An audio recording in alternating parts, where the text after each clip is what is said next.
जंगल में बहुत तेज बारिश हो रही थी। चिड़िया के तीनों बच्चे बहुत डरे हुए थे। उनकी माँ खाने की तलाश में घर से बाहर गई थी। बच्चों ने आज पहली बार बारिश देखी है। उन्हें पता ही नहीं कि बारिश के समय क्या करना चाहिए। चिड़िया का एक बच्चा अपने बड़े भाई चिड़े से कहता है, भैया अंदर आ जाओ, बाहर खतरा हो सकता है। माँ ने कहा है, मेरे आने तक घोंसले से बाहर नहीं जाना। भाई कहता है, अरे मैं बाहर नहीं जा रहा, मैं तो बस बाहर झांक कर देख रहा हूँ कि ये आवाज कहाँ से आ रही है। मैंने देखा कि आसमान से बहुत सारा पानी नीचे गिर रहा है। छोटा चिड़ा भाई कहता है, कुछ भी हो भैया, लेकिन तुम माँ के आने तक बाहर मत जाना। टीलू अपने दोनों भाइयों से बड़ा था और समझदार था। उस पर अपने छोटे भाइयों की देखरेख करने की जिम्मेदारी थी। वह तीनों अपनी माँ का इंतजार कर रहे थे। इधर लाडो चिड़िया, जो अपने बच्चों के लिए खाना लाने गई थी, बारिश की वजह से रुक गई और बारिश से बचने के लिए पेड़ की डाली पर बैठ गई। उसे भी अपने बच्चों की चिंता हो रही थी। मन में सोच रही थी, मेरे बच्चे ठीक तो होंगे ना? बारिश शुरू होकर भी बहुत समय हो गया है। मुझे जल्द से जल्द अपने बच्चों के पास जाना होगा। वह बहुत डरे हुए होंगे। बारिश रुकने का नाम नहीं ले रही थी। कालू कौवा तेज बारिश में अपने घोंसले की तरफ जा रहा था।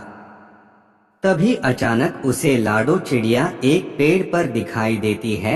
वह उसके पास चला जाता है और पूछता है, अरे लाडो, तुम यहाँ? तुम अभी तक घर नहीं गए? इसका मतलब तुम्हारे बच्चे घर में अकेले होंगे। लाडो उदास आवाज में कहती है, हाँ कालू भैया, मुझे मेरे बच्चों की बहुत चिंता हो रही है। कौवा उससे कहता है, लाडो, मैं तुम्हें डराना नहीं चाहता, पर यह तुम्हें बताना बहुत जरूरी है। सुना है, एक खतरनाक चीलों का झुंड हमारे जंगल में घुस आया है। लाडो कहती है, हाँ कालू भैया, मुझे यह बात पता है। जब मैं कल बुलबुल चिड़िया के घर गई थी, तब मैंने देखा कि एक चील बुलबुल चिड़िया के बच्चों को खा रहा था। बुलबुल घर पर नहीं थी, एक बच्चा जीवित था। मैंने उसे बचाने की ठान ली। तब मैं उस चील के पास चली गई और मैंने उससे कहा, अरे ओ चील, छोड़ इन बच्चों को, नहीं तो तेरा बहुत बुरा हाल होगा। और फिर चील को गुस्सा आ गया और वह मुझसे कहने लगा, अरे ओ चिड़िया, तुम्हारा दिमाग तो ठीक है ना? भाग यहाँ से। अगर मेरा पेट भरा हुआ नहीं होता तो मैं तुम दोनों को भी खा जाता। पर देख लेना, आगे चलकर तुम मुझे कहीं पर दिखाई दोगी तो मैं तुम्हें नहीं छोड़ूंगा। तुम्हें इसी समय खा जाऊंगा और डकार तक नहीं लूंगा। ऐसा कहकर चील वहां से उड़ गया। कालू भैया, तभी वहां पर बुलबुल चिड़िया आ गई और उसने देखा तो वह बहुत दुखी हो गई, क्योंकि चील उसके 2 बच्चों को खा चुका था। बुलबुल रोते हुए बोली, अरे ये क्या हो गया? मेरा तो सब कुछ लुट गया। यह सब किसने किया? मैं उसे नहीं छोड़ूंगी। लाडो समझाती है, अरे बहन, तुम्हारे बच्चों को चील ने खाया है। अगर मैं ऐन मौके पर नहीं आती तो वह चील तुम्हारे तीसरे बच्चों को भी खा जाता। बुलबुल लाडो से कहती है, तुम्हारा बहुत बहुत शुक्रिया, मैं तुम्हारा यह एहसान जिंदगी भर नहीं भूलूंगी। लाडो चिड़िया, पर मैं अब उस चील को नहीं छोड़ूंगी। मैं उसे जान से मार दूंगी। वह मेरे आखिरी बच्चे को कभी भी खाने आ सकता है। लाडो समझाकर बोली, अरे बहन, जल्दबाजी में गलत कदम मत उठाना। यह सिर्फ तुम्हारे बच्चों का ही नहीं, जंगल के सभी पक्षियों का भी शिकार कर रहा है। उसे हमें झांसे में फंसाना होगा और फिर उसको उसके किए की सजा देंगे। बिना सोच विचार किए जल्दबाजी में फैसला लेना गलत बात है। बुलबुल रोते हुए बोली, ठीक है बहन, मैं कोई सा भी गलत कदम नहीं उठाऊंगी। लाडो कौवे को यह सारी बातें बता रही थी। कौवा लाडो से कहता है, अच्छा तो ये हुआ था बुलबुल चिड़िया के साथ, तो बहुत बुरा हुआ। हम उस चील को तो क्या, बाकी सारे चीलों को भी नहीं छोड़ेंगे, हम उन सबको जंगल से खदेड़ देंगे, तुम जल्दी घर जाओ लाडो। लाडो कहती है, हाँ कौवा भैया, बारिश रुके या ना रुके मुझे कैसे भी करके बच्चों के पास जाना होगा। कौवा कहता है, ठीक है लाडो मैं चलता हूँ। कालू कौवा वहाँ से निकल जाता है। बारिश बहुत तेज थी, खुद की जान की परवाह ना करते हुए लाडो तेज बारिश में अपने बच्चों की तरफ निकल पड़ी। बारिश की वजह से उसे उड़ने में दिक्कत हो रही थी, उसके पूरे पंख भी भीग चुके थे, फिर भी वह रुकने का नाम नहीं ले रही थी। उसे अपने बच्चों के पास जो जाना था। वही किसी पेड़ पर एक चील और 2 उल्लू बैठे हुए थे, जो लाडो को देख लेते हैं। चील कहता है, वो देखो अपना शिकार खुद चलकर हमारी तरफ आ रहा है। तेज बारिश में इसे खाने का बहुत मजा आएगा। उल्लू कहता है, अरे दोस्तों मेरे पास तो मिर्च मसाला भी है, उस चिड़िया को खाकर हम तीनों का पेट भर जाएगा। लाडो इस बात से बेखबर थी कि जहाँ से वह जा रही है वहाँ पेड़ पर चील है। चील उसे आवाज देता है, ए चिड़िया रुक जाओ, इतनी तेज बारिश में कहाँ जा रही हो। लाडो चिड़िया शिकारी चील को देखकर बहुत डर जाती है, पर लाडो बहुत ही होशियार और समझदार थी।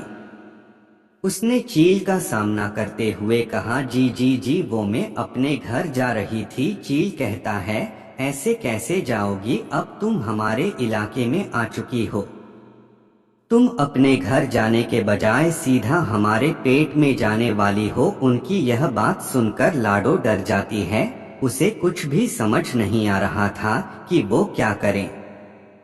अपनी बीवी को खाना चाहेगा, जंगल में इतने सारे पंछी होते हुए। लाडो कहती है, हाँ भैया कोई नहीं चाहेगा, पर मेरा पति चाहता है। यही नहीं, उसने मेरे तीनों बच्चों को भी खा लिया है, अगर तुमने मुझे खा लिया तो वह तुम्हें नहीं छोड़ेगा। मुझे खाने का हक सिर्फ उन्हीं का है। चील गुस्से में आ जाता है और कहता है, किसकी इतनी हिम्मत है जो हमसे टकराएगा। लाडो बोली, अगर हिम्मत है तो चलो मेरे साथ मेरे पति के पास एक बार लड़कर भी देख लो, अगर तुम जीत जाओ तो मुझे खा लेना, बताओ है मंजूर। चील शान से बोला, हाँ हाँ चलो हम देख लेंगे उसको। लाडो चिड़िया निकल पड़ी उस शिकारी चील की तलाश में जिसने बुलबुल चिड़िया के बच्चे खाए थे। लाडो चिड़िया आगे आगे और शिकारी चील उसके पीछे पीछे उड़ रहा था। आखिर लाडो चिड़िया उन्हें लेकर शिकारी चील के इलाके में आ ही गई। वह चील वही पेड़ पर बैठा हुआ था जिसने बुलबुल के बच्चों को खाया था।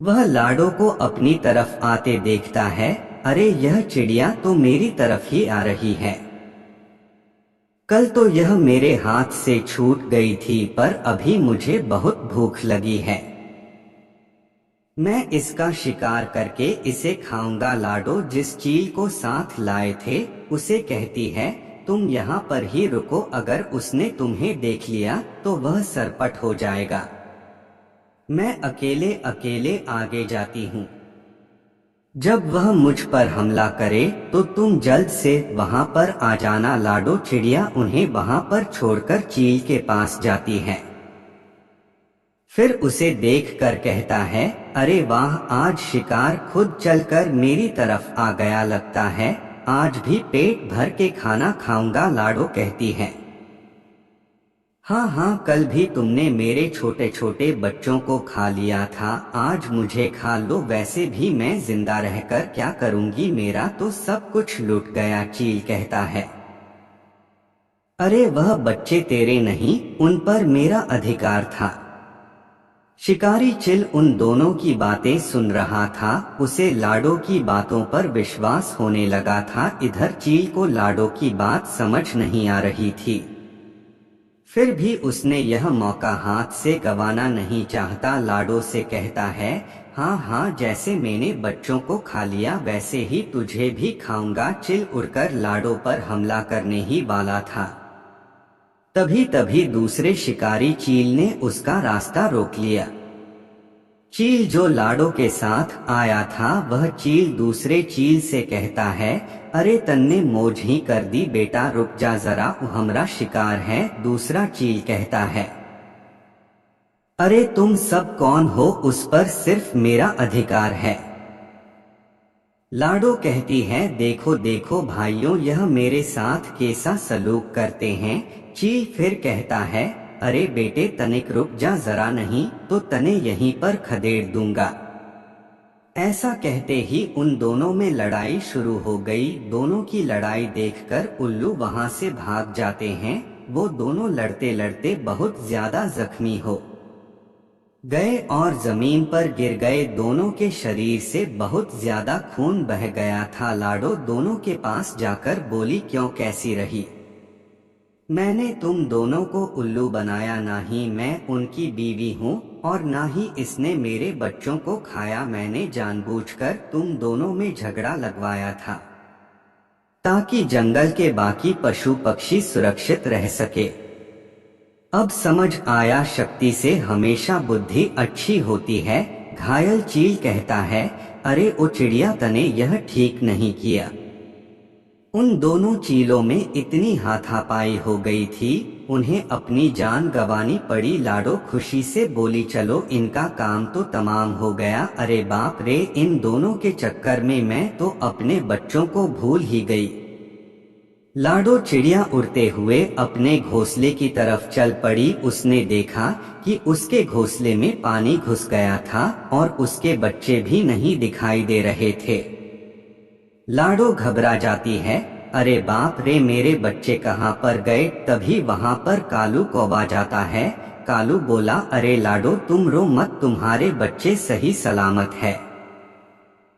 जब मैं मेरे घोंसले की तरफ जा रहा था तो मैंने देखा तुम्हारे घोंसले में पानी भर रहा था और बच्चे भी पानी में डूब रहे थे। मैं बच्चों को वहां से निकालकर अपने घोंसले में लेकर गया। चलो मेरे साथ। कालू लाडो को अपने घोंसले की तरफ ले जाता है। वहां तीनों बच्चे माँ का इंतजार कर रहे थे। अपनी माँ को देखकर बच्चे खुश हो जाते हैं और उसे गले लगा लेते, माँ तुम कहाँ थी? इतनी देर हमने तुम्हारा कितना इंतजार किया। अगर कालू मामा नहीं होते तो क्या होता? लाडो कालू भैया को धन्यवाद देती है, तुम्हारा बहुत बहुत शुक्रिया कालू भैया। लाडो अपने बच्चों को सीने से लगा लेती